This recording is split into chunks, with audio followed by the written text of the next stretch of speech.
Today I'd like to talk to you about a miracle in the Bible.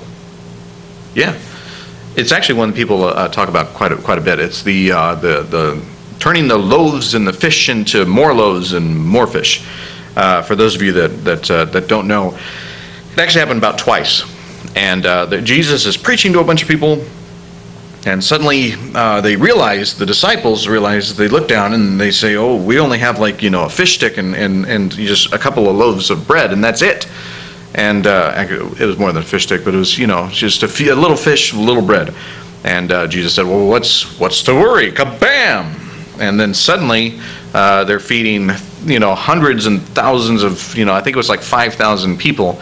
And the Bible says 5,000 people plus women and children. I don't know why they didn't count women and children at the time. So let's say it's 80 billion people, and Jesus feeds the multitudes, and so he all of them had fish sandwiches, and I'm hoping they cooked it, but it's the desert, so where did they start?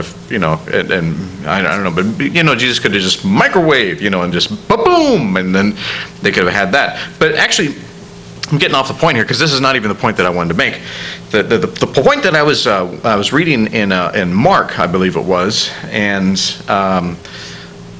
one thing that Jesus said before to me is a greater miracle than the baboom making the fish and the Wonder Bread and and the sandwiches. It was when Jesus was preaching to these people. Now I'm just going to put it in context here. The people that he's preaching to in this one passage I'm reading they weren't all Jews, which at the time that was the religion, and so anyone that was not a Jew was considered a pagan or a Gentile or unclean or unworthy.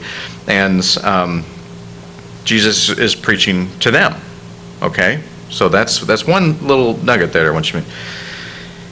He's been preaching to them, and then he sees or realizes that he doesn't realize because he's all knowing, so he just knows. He knows that the people don't have any food.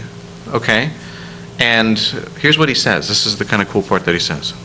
He looks to his disciples, and he says, I have compassion for these people. I have compassion for these people. It wasn't about who they were. It wasn't about where they came from. Jesus, the one thing that he was concerned about is, I have compassion for these people. I want to feed them because I have compassion for them. Are you kidding me? I mean, that's the miracle right there. Is that it's something that we should all, take heed that he has compassion for us. It doesn't matter where we came. It's so easy along that path. Jesus could have easily said, well, stinks to be them because, they had all the way they came here. What were they expecting? This isn't like, the God buffet.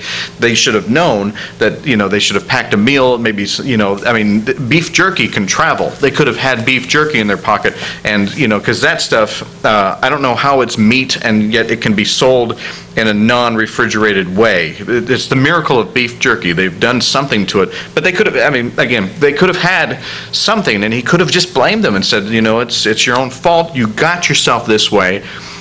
And so many times in our lives, we have one of those paths that we've maybe made a wrong decision here or done the wrong thing. And we get to the end of it and we think, oh, if only I would have done this and that, and I'm not worthy of God's forgiveness. But guess what? Jesus is there saying to you, I have compassion for you. That's what it's all about. He wants to feed you as well. Maybe not fish sandwiches, but his heart, which is, that'll last longer. Even longer than beef jerky. Trust me, I've tried. And if you have the heart of Jesus, you're not belching up the, because you can't have beef jerky without soda, and the soda makes you, and then, clear room because it's, everyone knows it was just, and then you realize, wow, that probably should have been refrigerated. But anyway, just Christ has compassion for us. And that's the biggest miracle of all. Don't you think?